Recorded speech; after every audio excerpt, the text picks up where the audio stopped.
Thanks for joining us for another On Call for All Kids, where we talk about timely topics in pediatric healthcare with our experts at Johns Hopkins All Children's Hospital. Today we have with us Dr. Patrick Mularoni. He is the medical director of our sports medicine program at the hospital, and today we're talking about running, Dr. Mularoni. We see all these 5K, 10K races, and just in general, maybe when our child should get involved with those, and if running is a good sport for our children as well. We are seeing running increase across our nation as a sport for children, and it's not hard to believe. You know, it seems like every weekend, especially here in the Florida Gulf Coast, that a charity is putting on a race that's a 5K or a 10K, and it's a really easy sport to get involved in, and it's understandable why more families are doing it. You know, you don't need specialized equipment, you don't need specialized coaches, and it's not very expensive when you think about it. So I think running is a good sport to get kids involved in, especially when we're trying to vary their sports to limit overuse injuries. Yeah, you've talked about overuse injuries before. Why is running maybe a good second sport for kids to get involved with? Well, if you think about kids that are involved in like team sports like baseball or football or soccer,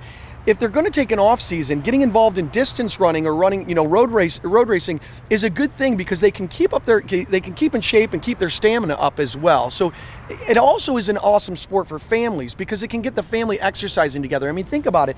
Name another sport where a grandparent can compete against their grandchild in the same venue. It's just a wonderful thing. So for families to be able to exercise and get out together, it is a great way to connect. It limits the distractions from television and other type of media. So it's altogether, I think, a really good activity for children and a good activity for their families. Sure, I love it too. So is there a distance that's maybe too far, Dr. Mularoni? You talk about marathons or these races. Should we be hesitant? Maybe that's too far of a distance for my kiddo. We do hear these stories about kids running marathons, and those seem to polarize people. And it depends on the child when you're trying to decide which distance is too far. There are kids in this world in Kenya that run 4 to 8 miles on the way to school and back every day, but they've built up those distances. So the most important thing for children is start at a low distance and then build that distance up so that you're gradually increasing those distances. There are children that can successfully run marathons, but those children have been running for a long time and have gradually built up to that distance. You don't want to set your children up for failure. So if you're going to have your children running in one of these distance races, start slow, start low, and then build up to a 5K or a 10K.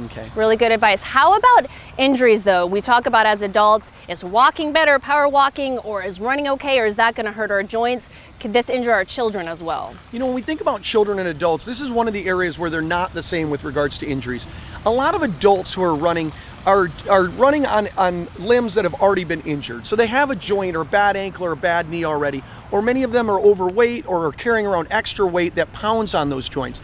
Running's a good thing for kids to get involved in, even if a child is overweight, because at this point they probably don't have previous joint injuries, so they won't have those bad mechanics that leads to further injuries. And if you start your child running younger, in a younger age, you can make their mechanics better, or they can work on their mechanics as they're starting to run, so they can avoid maybe some of those injuries in the future. Okay, and how about if we decide we want to run that race, we've been eyeing it, it's going to go to our favorite charity. What do we need to keep in mind as a family? How do we prepare for these races? Well, if you're a family and you're thinking about doing this, the first thing you want to do is prepare ahead. Look on the internet, or when you get that card, think about it and say, okay, we're going to do this, and it's in 4 weeks or 6 weeks, so that you're ready for it and it's something you can work up to. Start at a much lower distance. So if you're going to run a 5K, start with a mile run. That's okay. Work your way up to that 3.1 miles. And then I think the last thing is, if you're going to get your child involved in road races, don't just use their regular gym shoes. Go out and buy them a pair of new shoes. Now, I said you don't need specialized equipment, and you can do this for $20 to $30, but get them a pair of shoes that's specifically for their running. It'll make them feel good that they have their running shoes, and it'll also make sure that they're in properly fitting shoes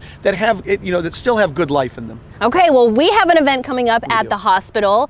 It is called Run for All Children. Tell us more about this event if maybe families want to come out to that. So the Run for All Children is what we do for our charity and for our hospital. It's a really heartwarming story. A parent named Brian Powers, who's also an avid runner, he and his wife had twins, and they lost one of those children, because those children were premature.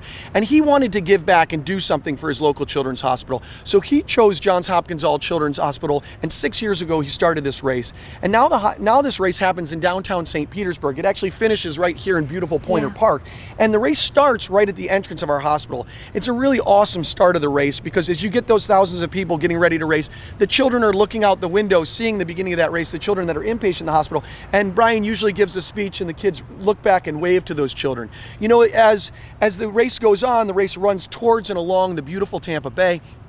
And it just ends up being a great situation for the children.